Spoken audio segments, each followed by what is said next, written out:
이제 하나님 말씀 함께 나누겠습니다. 하나님의 말씀입니다. 경청하십시오. 다윗이 블레셋 사람에게 이르되 너는 칼과 창과 단창으로 내게 나아오거니와 나는 만군의 여호와의 이름 곧 내가 모욕하는 이스라엘 군대의 하나님의 이름으로 내게 나아가노라. 오늘 여호와께서 너를 내 손에 넘기시리니 내가 너를 쳐서 내 목을 베고 블레셋 군대의 시체를 오늘 공중의 새와 땅의 들짐승에게 주어 온 땅으로 이스라엘에 하나님이 계신 줄 알게 하겠고 또 여호와의 구원하심이 칼과 창에 있지 아니함을 이 무리에게 알게 하리라. 전쟁은 여호와께 속한 것인즉 그가 너희를 우리 손에 넘기시리라. 아멘. 이전 세상은 다시 오지 않는다. 이전 세상은 다시 오지 않는다. 코로나19 전과 후를 이렇게 설명합니다. 우리가 한 번도 경험하지 못한 세상이 갑작스럽게 닥쳐온 것입니다.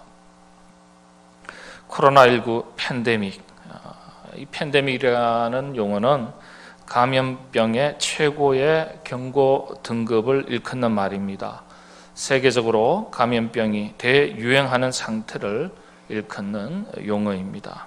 이 코로나19 팬데믹은요, 우리의 삶의 모든 것을, 환경을 송두리째 흔들어 놓았습니다. 모든 것을 바꿔 놓았습니다. 사람들의 일상의 삶, 생활 문화, 사고방식, 모든 것을 뒤흔들어 놓았습니다. 아직까지 바뀌지 않은 것조차도 팬데믹 이후에는 서서히 바뀌어 갈 것이라 그렇게 말합니다. 앞으로 인간의 직접적인 역할 대신에 기계가 대신할 인공지능이죠. AI 산업의 발전은 더욱 가속화될 것이다. 그렇게 말합니다. 비대면 접촉 문화가 더욱 발달할 것이다. 인간관계 역시 선택과 집중이라는 관점에서 자기 자신에게 유익한 것만 선택하고 집중하고 관계를 맺고요. 직접적인 관계가 없는 인간관계는 회피하거나 비대면, 온라인처럼 간접적인 방식으로 대체될 것이다. 그렇게 말합니다. 코로나19 팬데믹은요, 이건 심지어 교회 전통과 신앙관과 신앙생활 문화, 예배 문화까지도 다 뒤흔들어 놓았습니다. 교회 역사 2000년 동안 수많은 환난과 위기와 전쟁 가운데서도 단 한 번도 중단되지 않았던 성전 예배가 중단되거나 온라인 예배로 대체가 되었습니다. 이건 단순한 방법론의 문제가 아니에요. 교회론의 본질에 큰 도전을 맞이하게 된 것입니다. AI 시대 온라인 예배는요, 현장 예배를 일시적이나마 대체할 수 있었던 또 다른 방법이지만은 교회 본질에 있어서 심각한 왜곡 현상을 경험할 수 있는 위험성도 함께 내포되어 있습니다. 팬데믹을 경험하면서 교회와 성도들은요, 가장 먼저 교회론의 큰 혼란과 도전을 경험했습니다. 전통적인 교회상과 예배 혼란을 경험한 거예요. 신학자들은 팬데믹은 교회론의 심각한 훼손, 다시 말씀을 드리면 교회 본질의 위기로 해석을 했습니다.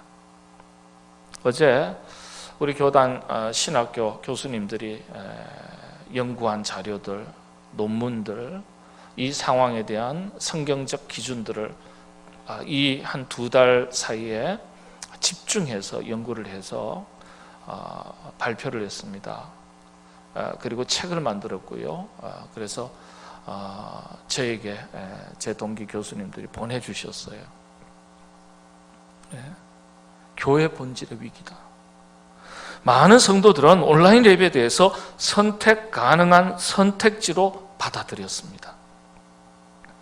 그러나 성경적 기준으로 볼 때는 온라인 예배가 예배로 받아들여지기 위해서는 반드시 몇 가지 전제 조건이 갖춰져야 돼요. 뒤따라가야 돼요.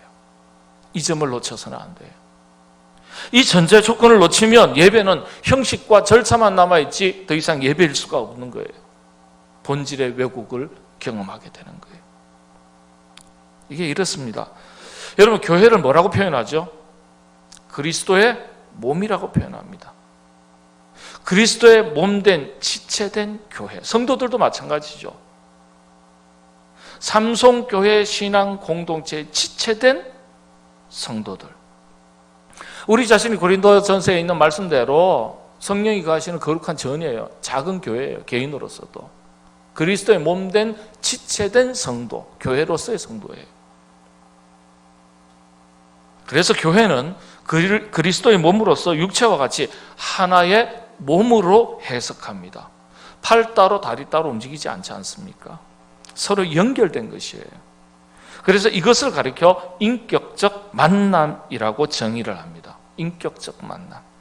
교회는 그래서 하나님과의 인격적인 만남의 현장입니다. 몸이니까요.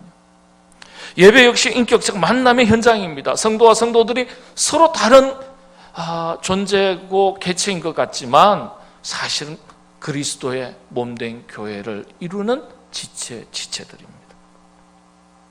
인격적 만남이. 그러면 인격적 만남의 특징이 어떤 걸까요? 같은 시간, 같은 공간, 그리고 여기 한 가지 더 하자면 직접적인 소통, 상호 소통, 대면 관계, 영적인 교감을 의미합니다. 같은 시간, 같은 공간이에요. 그렇지 않습니까? 우리 몸이, 팔과 다리가 같은 시간, 같은 공간 안에 존재하고 팔 따로, 다리 따로 존재하는 것 아니에요. 상호 소통과 연결이에요. 인격적 만남만큼은 아니지만은 온라인을 통해서도 이건 부분적으로 가능합니다. 같은 시간, 같은 공간, 상호 소통이라는 점에서 그래요. 그런데 AI, 인공지능, 이게 다 바탕이 돼서 온라인이 가능하잖아요. 온라인은요, 인격적 만남을 결코 뛰어넘을 수 없는 한계가 하나 있습니다. 바로 인간 본질로서 감정 정서를 기반으로 하는 깊은 영적인 교감과 교제와 연합이에요. AI는 영적인 존재가 아니에요. AI는 인간의 감정 정서를 담지는 못합니다. 흉내낼 수는 있어요. 그런데 감정을 나타내는 의사소통을 전할 수는 있어요. 그러나 감정 정서 자체를 가지고 있지는 않습니다. 기계는 기계일 뿐입니다. 감정 정서는 인간의 본성적인 요소로서 하나님과의 깊은 소통, 연합, 관계 형성, 그리고 성도들 간의 공동체 의식, 유대감을 형성하는 하나의 기능으로서 영적인 기능들이 포함되는 거예요. 여러분, 인간 창조 요소를 한번 보겠습니다. 보통 과거에는 이분법 혹은 또 삼분법으로 설명합니다. 별 큰 의미는 없어요. 영혼, 육으로 구분하기도 했고요. 영혼, 육으로 이렇게 삼분법으로도 구분하기도 했습니다. 이 땅에 있는 모든 인간을 제외한 생명체들은 물질과 그 물질을 움직이는 정신, 이 두 가지가 결합해서 생명을 형성합니다. 풀도, 지나가는 짐승도, 땅에 있는 모든 생명체들은 육체와 그 육체를 움직이는 정신, 혼, 이걸 생명이라고 말합니다. 그런데 인간에게만 있는 게 있어요. 그게 바로 영이라는 거예요. 영은요, 짐승에게는 없습니다. 우리 인간을 제외한 어떠한 생명체에도 영은 없는 거예요. 영은 하나님께서 우리 인간에게 부여하신 하나님과의 소통을 위한 것으로서 인간에게만 있는 거예요. 이게 신학적인 규정입니다. AI, 온라인은 바로 이런 영적인 소통과 교감, 연합을 온전히 담아내지 못하는 근본적인 한계가 있습니다. 그래서 성경적으로 인격적 만남의 범주에 포함시키지 않습니다. 물론 AI가 부분적으로 그 기능을 대신할 수 있습니다. 인공지능 AI, 온라인, 부정하는 것이 아니에요. 인격적 만남을 우선으로 하되 부분적으로 보완하는 기능일 뿐이라는 점이에요. 팬데믹을 통해서 주객이 전도되어서는 안 되는데 전도되는 것을 경험했습니다. 그래서 온라인 예배를 아주 예외적인 상황에서 부분적으로 사용할 수는 있지만 온라인 예배를 온전한 예배로 규정하지는 않습니다. 그런데 2달 동안 팬데믹 상황 속에서 이런 의식들이 성도들이 성경적 기준에서 벗어나기 시작했습니다. 온라인 예배에 대해서 가족들이 함께 예배 드릴 수 있어서 좋았다. 그리고 한 교회를 중심으로 드려졌던 예배 방식이 아닌 여러 교회를 경험할 수 있는 예배 방식이어서 좋았다라고 대답한 성도들이 무려 20%입니다. 교회 공동체로서의 구속력과 소속감, 공동체 의식을 뒤흔들어 놓았습니다. 한 교회에 얽매이지 않는 편리함에 2달여 동안 지속된 팬데믹 시간을 통해서 우리 몸에 조용히 익숙함으로 자리 잡기 시작했습니다. 온라인 예배를 온전한 예배의 한 형태로 인식하기 시작했다는 거예요. 성경적 기준, 신학적 기준에 관계없이요. 인간관계로 인한 부담감, 피로감에서 벗어날 수 있었고요. 교회 사역의 부담감에 대해서도 자유로움을 느꼈고, 그리고 온라인 헌금으로서의 신앙인으로서의 성도로서의 책임을 다할 수 있었다는 신앙윤리의 만족감도 맛볼 수 있게 해 주었다. 조사에서 이렇게 표현했습니다. 온라인 예배가 더 좋았다는 거예요. 20% 정도가. 그리고 60% 정도예요. 성전 예배가, 이런 팬데믹 사태를 통해서 성전에서의 현장 예배가 얼마나 소중한지, 성도의 교제가 얼마나 소중한지, 교회 한 공동체로서의 그 자리와 그 공동체가 얼마나 소중한지 깨닫게 되었다라고 답한 분들이 60%에 이릅니다. 어쨌거나 20%는 온라인 예배가 더 좋았대요. 그리고 나머지 20%, 정확하게 11%는 온라인 이후 팬데믹 이후에는 교회 나가지 않겠다라고 답변했습니다. 11%가. 그리고 약 7%가 잘 모르겠다라고 대답했습니다. 그러니까 약 20% 정도는 교회에 나갈 생각이 없거나 잘 모르겠다라고 답을 했습니다. 이게 팬데믹을 겪으면서 변화된 교회관, 신앙관의 모습입니다. 놀라운 것은요, 신앙은 더욱더 자기중심, 인본주의로 흘렀고 편의주의로 변해가기 시작했다는 점입니다. 가장 큰 도전은 공동체 의식의 약화와 예배 본질이 흔들렸다는 점입니다. 예배를 이렇게도 드릴 수 있구나. 예배를 이렇게도 드릴 수 있구나.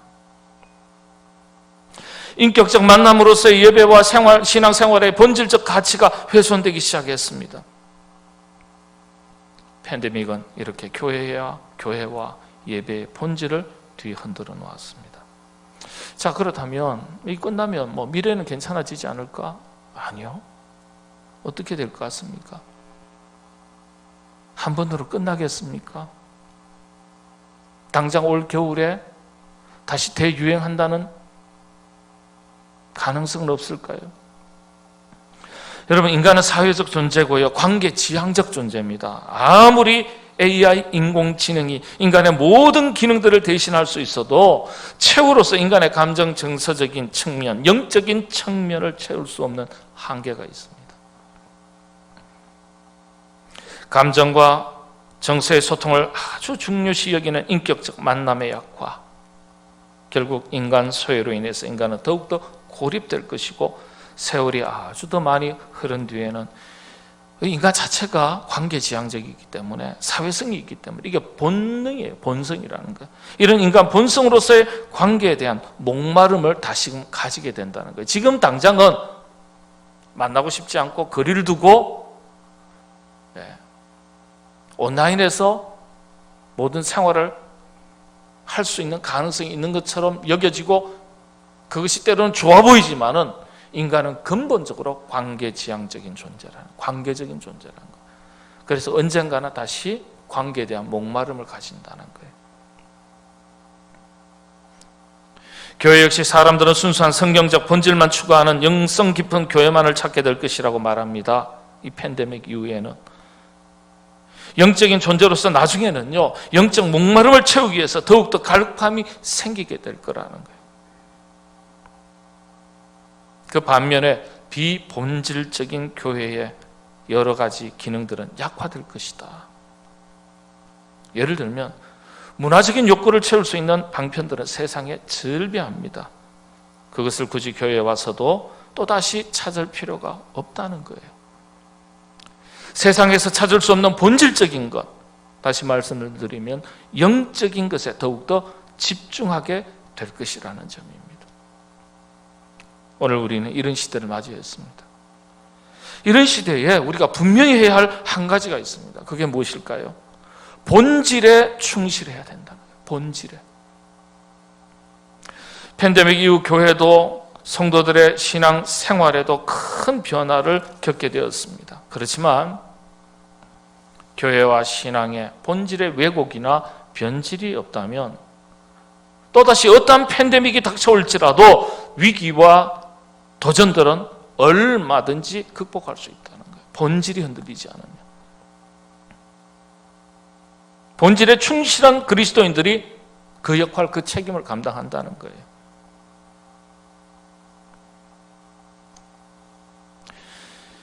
그래서 하나님 앞에서 어떤 상황 속에서도 흔들림 없이 확고한 신앙관을 가진 그리스도인들이 있다면 교회는 어떠한 위기와 상황의 변화가 닥쳐와도 본질을 추구하는 교회의 영적인 동력에는 변함이 없을 거라는 거예요. 그리고 복음의 사명을 힘차게 감당해 나갈 수 있다는 거예요. 자, 그렇다면 교회 본질을 이야기할 때 여러분 첫 번째가 무엇일까요? 첫 번째는 그리스도의 몸이에요. 교회 본질을 설명할 때. 교회의 본질을 설명할 때 몇 가지가 있습니다. 두 번째가 뭘까요? 예배입니다. 예배. 교회의 본질 중 핵심 중에 하나가 예배라고 말합니다. 이 교회의 본질은 예배고요. 그래서 예배의 핵심이 뭘까요? 그러면 형식과 절차가 아니에요. 예배라는 건요, 이게 빠지면 더 이상 예배가 될 수 없습니다. 개혁교회는 전통적으로 예전을 굉장히 중요시 여기는데 말씀의 예전을 굉장히 중요하게 여깁니다. 캐리그마예요. 하나님의 말씀에 대한 선포. 이게 약화가 되거나 사라지면 더 이상 교회일 수도 없고 예배일 수가 없다는 거예요. 또 하나가 있습니다. 뭘까요? 선포되는 말씀 앞에, 하나님의 말씀 앞에 우리 백성들의, 자녀들의, 그리스도인들의 신앙 고백을 말합니다. 예배에서 하나님 앞에 드려지는 신앙 고백이 사라지면 더 이상 예배가 될 수 없어요. 인격적 만남은 상호 교제라 그랬어요. 상호 관계라 그랬어요. 선포되는 하나님의 말씀 앞에서 인간의 믿음의 반응의 첫 번째가 뭐예요? 신앙 고백이거든요. 이게 상호 관계성이에요. 그래서 신앙 고백이 예배의 핵심 중에 하나예요.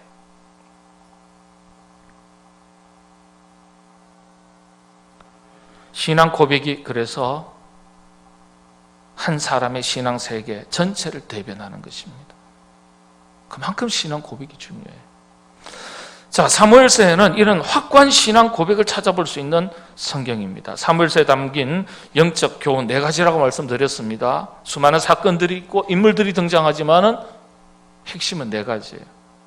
오늘은 세 번째, 신앙관, 위대한 신앙 고백, 간단하게 살펴보겠습니다. 여러분 다 마스크 쓰셔가지고 얼마나 불편하십니까? 그런데 말 한마디를 하더라도 참 밉상스럽게 하는 사람이 있고, 그런 사람 주변에 보셨습니까? 별로 안 보셨죠? 네. 참 주는 것 없고 받는 것 없는데도, 특별한 관계도 아닌데 말 한마디 하더라도 참 밉상스럽게 하는 사람이 있습니다. 그런데 한마디를 하더라도 참 이쁘게 하는 사람이 있어요. 여러분, 바른 말도 밉상스럽게 하면 듣기 싫은 말이 됩니다. 그렇죠? 그런데 거짓말이라도 예쁘게 하면 어떻게 해요? 알면서도 쏘아줍니다. 인간의 말이 그렇게 무서운 거예요. 근데 신앙 고백이라면 오죽하겠습니까?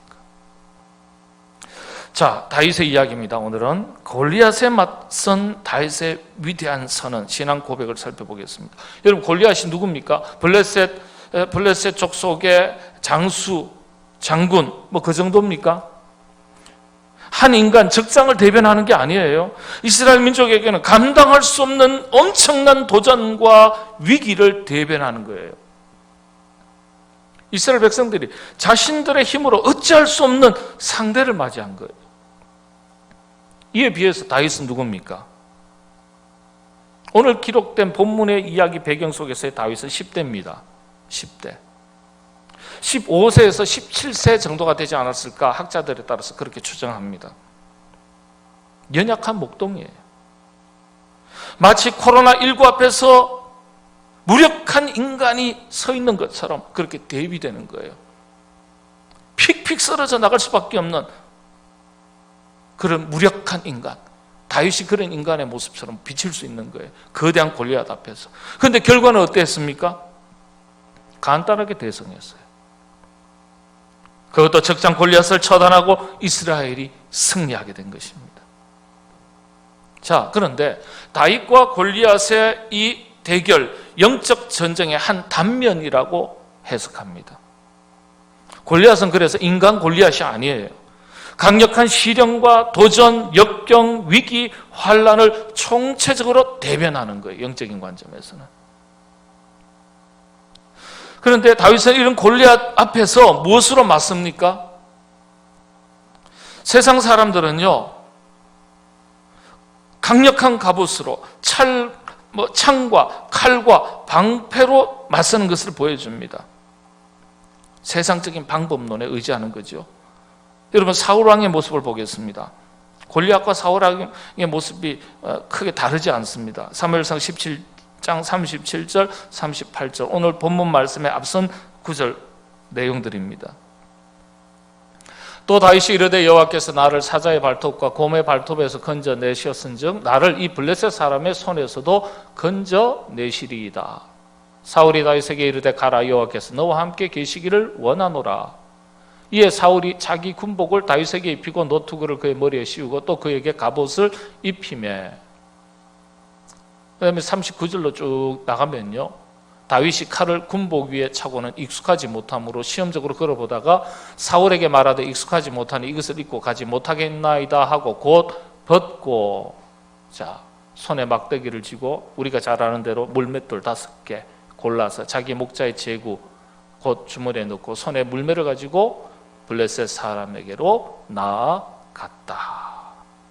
자, 이 장면에서 사울왕의 모습을 보면요, 하나님을 믿으면서도 철저하게 세상의 방법론을 의지하는 것을 보게 됩니다. 잘못된 것은 아니에요. 굉장히 합리적이에요. 전쟁하러 나가는데, 싸우러 나가는데 칼이 있어야 되고 창이 있어야 되고 방패가 있어야 되죠. 당연한 거예요. 갑옷을 쓸 수만 있다면 써야 되는 거예요. 합리적이에요. 그런데 그에게 없는 게 하나 있습니다. 먼저 하나님을 전적으로 신뢰하는 모습이 없는 거예요. 영적인 기준이 그에게 없다는 거예요. 그래서 세상적인 기준으로만 맞서는 걸 말하는 거예요.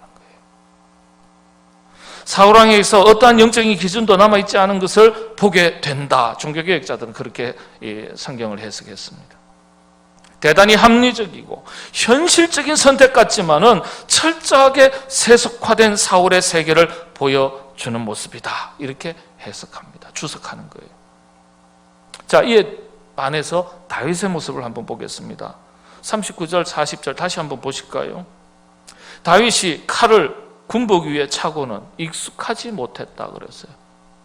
나름대로 전쟁에 꼭 필요한 갑옷을 찼습니다. 창과 칼을 가졌습니다. 그런데 익숙하지 못했대요. 하기야 뭐 군인이 아니니까 소년이니까 어른들이 입는 그 옷이 맞지 않겠죠. 그렇게 말하는 것이 당연한 것입니다. 그런데 영적인 관점에서 종교개혁자 켈빈은 이런 다윗의 모습을 세속의 가치를 집어 던져 버린 것이다, 이렇게 해석을 했습니다. 세속의 가치를. 그리고 그가 돌 5개를 집어든 것은 평소에 자기의 평범했던 삶 그 자체를 보여주는 것이다, 이렇게 해석했습니다. 여러분, 물맷돌은 다윗의 삶 그 자체였습니다. 목동에게는 익숙한 거예요. 평범한 거예요. 여러분, 우리가 성경 공부를 할 때 다윗이 골리앗을 상대로 할 때 갑옷 대신에 이것을 준비해 가지고 나갔다 그랬어요. 뭘 준비해 가지고 나갔다고요? 물맷돌 5개를 준비해 가지고 나갔다, 이렇게 받아들여요. 아주 틀린 말씀도 아닌데 정확한 말씀은 아니에요. 다윗은 다른 것을 준비해 가지고 나갔습니다. 물매와 물맷돌을 준비해 가지고 간 게 아니에요. 물매와 물맷돌은 다윗에게는 일상의 삶이에요. 특별하게 준비한 게 아니에요. 있는 일상의 모습 그대로 나간 거예요. 그런데 다윗이 준비한 건, 진짜 준비한 건 다른 게 있어요. 여기에 우리가 집중해야 됩니다. 이제 말씀을 정리합니다. 골리앗을 상대했던 다윗의 무기가 어떤 것입니까? 방금 말씀드린 대로 전통적으로 물맷돌 5개였다고 해석하고 그렇게 알고 있습니다. 한국교회는 이 부분에 대해서 포커스, 하나는 알았지만 다른 하나를 놓친 경우가 많았습니다. 종교개혁자들과 초기 교부들은 그렇게 가르치지 않았더라고요. 왜 이렇게 한국교회에서는 물맷돌 5개라고 가르쳐 왔는지 모르겠습니다. 자, 그렇다면 골리앗을 상대로 했던 그 다윗의 무기는 무엇일까요? 바로 이 부분에 대해서 영적인 시선, 우리의 영적인 시선을 점검할 필요가 있습니다. 45절입니다. 물맷돌 5개를 준비하고 들고 나간 것이 아니라 무엇을 들고 나갔습니까? 오늘 본문 말씀입니다. 다윗이 블레셋 사람에게 이르되 너는 칼과 창과 단창으로 내게 나오거니와. 그건 블레셋이 준비한 거예요. 골리앗이 준비한 거예요. 나는 만군의 여호와의 이름, 곧 네가 모욕하는 이스라엘 군대 하나님의 이름으로 너에게 나아가노라. 뭘 준비했죠? 하나님의 이름을 들고 나갔다는 거예요. 하나님의 이름. 다윗은 하나님의 이름을 들고 나간 거예요. 그의 무기는 하나님의 이름이었어요. 다르게 말씀을 드린다면 위대한 신앙 고백이 그의 무기가 된 거예요. 골리앗을 상대로 맞섰던 다윗의 모습 속에서 어떠한 상황에서도, 어떠한 위기 가운데서도, 어떠한 수많은 도전 앞에서도 결코 굴하지 않았던 투철한 신념, 신앙 세계, 신앙 고백을 찾아볼 수 있습니다.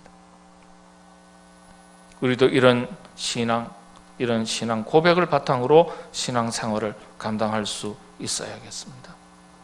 다윗의 신앙 고백을 통해서 우리가 확인할 수 있는 한 가지가 있습니다.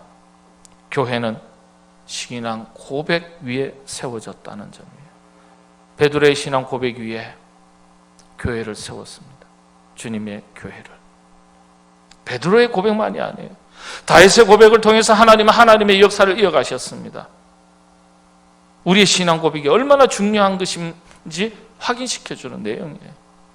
여러분, 신앙 고백이라는 게 어떤 것입니까? 왜 그렇게 그리고 중요합니까? 신앙 고백은요, 하나님을 하나님으로 인정하는 첫 번째 행위이기 때문에 그렇습니다.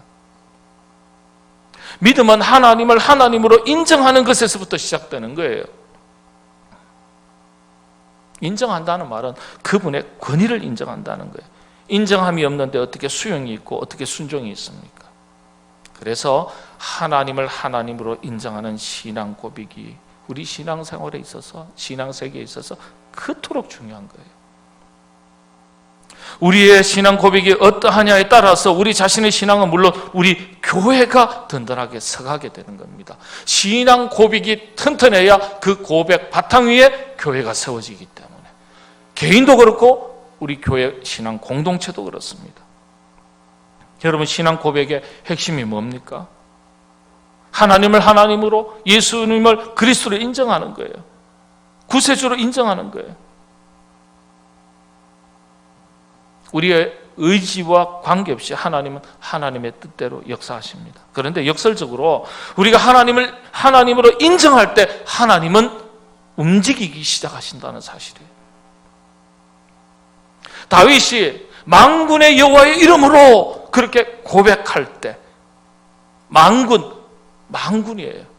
이 땅에 수많은 군대들이 있지만은 모든 군대의 만군의 하나님 되심을 고백하고 인정하니까 그 다음에 어떻게 해요? 하나님께서 다윗의 개인의 삶 속에 개입하시고 역사하시는데 그것이 이스라엘 역사 속에 개입하시는 거예요. 우리가 하나님을 하나님으로 인정할 때 하나님은 우리를 만나주세요. 왜 우리가 하나님의 은혜와 역사를 충분히 경험하지 못하는 겁니까? 하나님을 제대로 인정하는 삶이 뒤따르지 못하기 때문에 그렇습니다. 하나님을 하나님으로 인정하는 삶이 뒤따르지 않기 때문에 그분의 보호하심, 인도하심, 은혜 주심을 충분히 경험하고 누리지 못하는 것입니다. 왜 그렇다면 우리는 하나님을 인정해야 됩니까? 간단합니다. 하나님을 인정하는 자를 하나님도 인정하시고 책임지시기 때문에 그렇습니다. 우리가 하나님을 구원자로 구세주로 인정하면 하나님은 우리를 당신의 자녀로 백성으로 인정하시고 그리고 책임지시는 겁니다. 골리앗도 사울도 칼과 창과 단창과 갑옷으로 방패로 의지했지만은 다윗은 여호와의 구원이 칼과 창에 있지 않다고 담대하게 선포합니다. 그리고 여호와께서 그것을 보여주실 것이라고 선언합니다. 기가 막힌 신앙 고백이에요. 여호와 하나님께서 그것을 보여주실 것이다. 하나님을 인정하는 그렇다면 가장 기본적인 자세가 뭡니까? 예배예요. 예배는 그분을 인정하는 것이고 그분의 권위 앞에 엎드리는 것입니다. 말씀과 주권 앞에 엎드리는 것입니다. 그래서 예배는 하나님을 하나님으로 인정하는 가장 근본이요 본질이요 기초가 되는 행위입니다. 예배의 핵심은요 하나님을 하나님으로 인정하는 행위인데 이것이 하나님을 기쁘시게 하는 거예요. 하나님을 기쁘시게 하는 것이 아니면 그것은 더 이상 예배일 수가 없습니다. 믿음이 없이는 하나님을 기쁘시게 못한다고 했습니다. 하나님을 기쁘시게 하는 고백, 예배는 어떤 겁니까? 믿음의 고백을 가장 기뻐하시는 거예요. 그 고백이 이 예배 중에서 하나님께 드려질 때 이 예배가 하나님의 기쁨이 되는 거예요.